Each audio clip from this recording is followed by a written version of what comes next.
جو اپنے دل کے ٹکڑے کو بھوکا سلانا پسند کرتی ہے لیکن مہمان کو بھوکا رکھنا پسند نہیں کرتی. ایک عورت، ایک خاتون اسلام، ایک اسلام کی بیٹی وہ کر جگر اپنے سینے میں رکھتی ہے کہ اپنے بچوں کو، چاند کے ٹکڑوں کو، کلیجے کے ٹکڑوں کو بھوکا سلانا پسند کرتی ہے، مگر پیارے رسول کے مہمان کو بھوکا رکھنا پسند کرتی ہے. کھلا دو اس کو. اور وہ بھی یہ کمال سے، یہ سیاست و ہوشیاری سے کہ مہمان کے ساتھ بیٹھ کے کھانا بھی تو ہے نا سنت.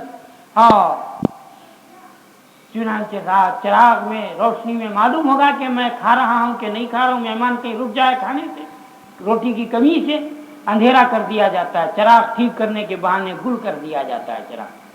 دیکھو جی کیسے مہمان نواز، مہمان نوازوں کو دیکھو، ہمدردی کے جذبے کو دیکھو.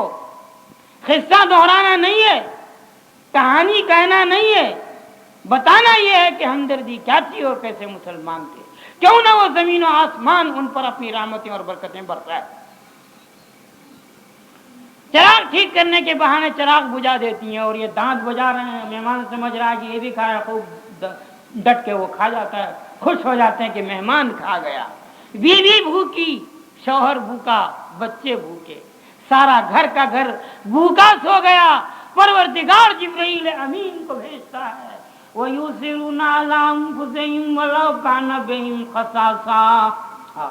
سلام آتا ہے آسمان سے، ساتوں آسمان کی بلندی سے اس خاتون اسلام، اس فرزند اسلام کو سلام آتا ہے. اور ان کی شان میں کہا جاتا ہے وہ کیسے مبارک لوگ ہیں جو اپنی بھوک پر غیر کی بھوک کو ترجیح دے رہے ہیں، بھوکے رہ کے دوسرے کو کھلا رہے. قرآن عزیز کے سینے میں آج تک ان کی شان میں نازل کردہ آیت موجود ہے، رہتی دنیا تک رہے گی. وہ حضرت ابو طلحہ رضی اللہ تعالی عنہ اور ان کی زوجہ حضرت ام سلمہ رضی اللہ تعالی عنہ، یہ وہ لوگ ہیں. کہنے والا شاعر بھی تو کہا ہے نا، بھوکے رہتے تھے خود ہی اوروں کو کھلا دیتے تھے، بھوکے رہتے تھے خود ہی اوروں کو کھلا دیتے تھے. کیسے صابر تھے محمد کے گھرانے والے، کیسے صابر تھے محمد کے زمانے والے. یہ وہ تھے جی، یہ وہ شان تھی. بتاؤ آج ہم ڈکار دے رہے ہیں، ڈکار پر ڈکار کھا رہے ہیں، مگر ہمارا پڑوسی بھوکا، پڑوسی کی کوئی خبر نہیں. ہمارے دائیں بائیں کتنے بیوہ و یتیم، ہمارے محلے ٹولے میں کتنے بھوکے، اور ہماری حالت کیا ہے کہ کسی کی کوئی پرواہ نہیں، کسی کی کوئی خبر نہیں. ہمارا بھائی بھوکا.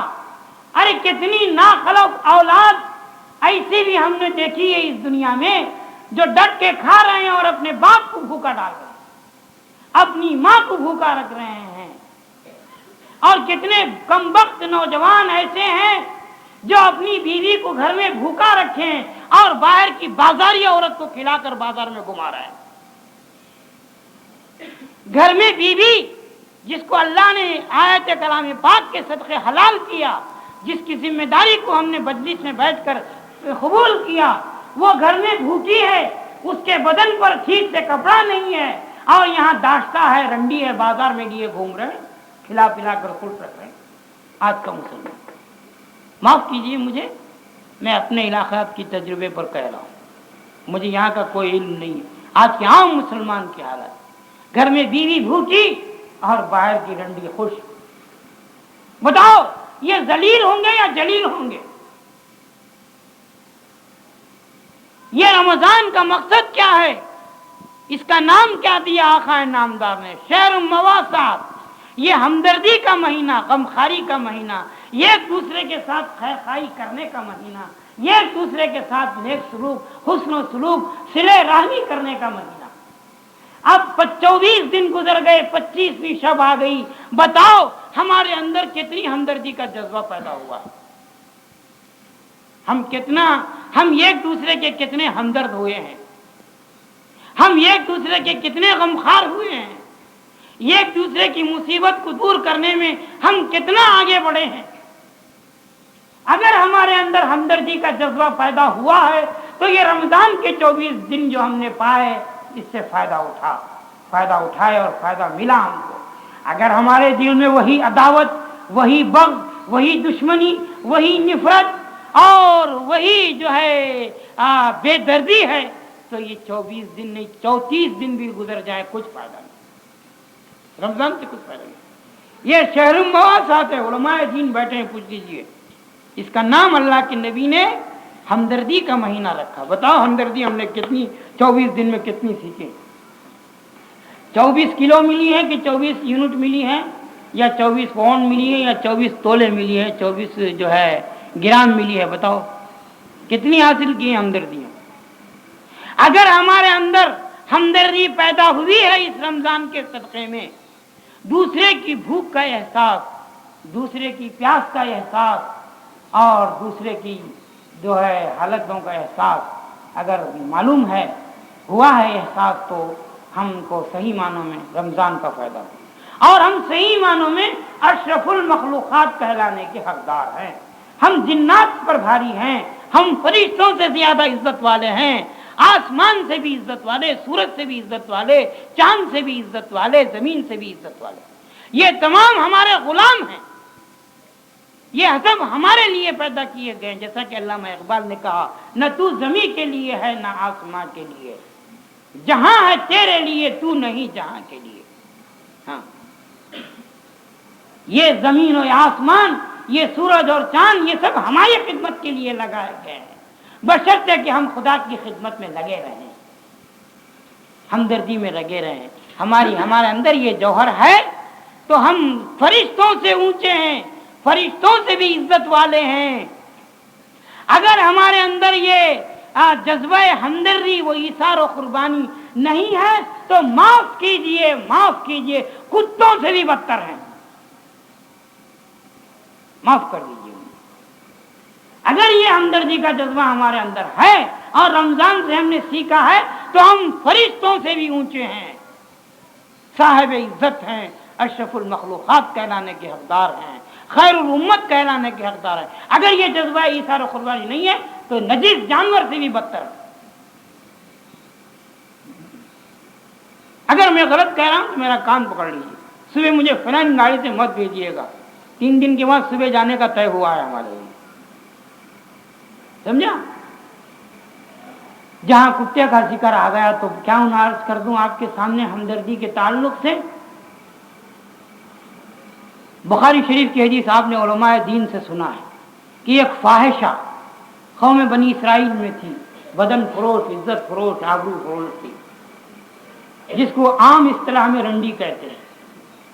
اس نے دیکھا ایک مرتبہ ایک کتا کنویں کے پاس زبان نکالے ہوئے پیاس میں پریشان، پراگندہ مصیبت ہے، اس نے اس کتے کو دیکھا تو اس پر بڑا ترس آیا کہ یہ کتا پیاس کی وجہ سے پریشان ہے، کیا ہی اچھا ہوتا کہ میں اس کو پانی پلا دوں۔ رحم آ گیا اس کو، اور اس نے اپنے دوپٹے کو پانی میں ڈال کر یا اپنی جوتیوں کے ذریعے پانی نکال کر یا جیسے بھی ہو پانی نکالا کسی ترکیب سے اور کتے کو پلایا، اور کتا پی کر سیر ہو گیا اور خوش چلا۔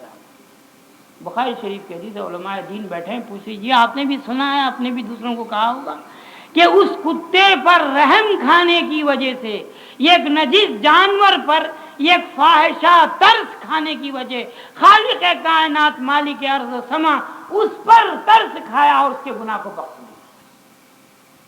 یہ کتے پر ترس کھانے کی وجہ اللہ تعالی بدن فروش، عزت فروش عورت پر رحم کھا کر اس کے گناہ کبیرہ کو بخش دیا اور جنت کی ٹھیکیدار بنا۔ بتائیے، اسی لیے تو اللہ کے نبی نے فرمایا تم زمین والوں پر رحم کرو، آسمان والا تم پر رحم کرو۔ جس کو کسی شاعر نے کہا کرو مہربانی تم اہل زمین پر، خدا مہرباں ہوگا عرش بھئی پر۔ کرو مہربانی تم اہل زمین پر، خدا مہرباں ہوگا عرش بھئی پر۔ خدا مہرباں ہوتا نہیں اس بشر پر، خدا مہرباں ہوتا نہیں اس بشر پر، نہ ہو درد کی چوٹ جس کے جگر پر۔ جس کے اندر دوسرے کا درد ہی نہیں، خدا اس پر مہربان نہیں۔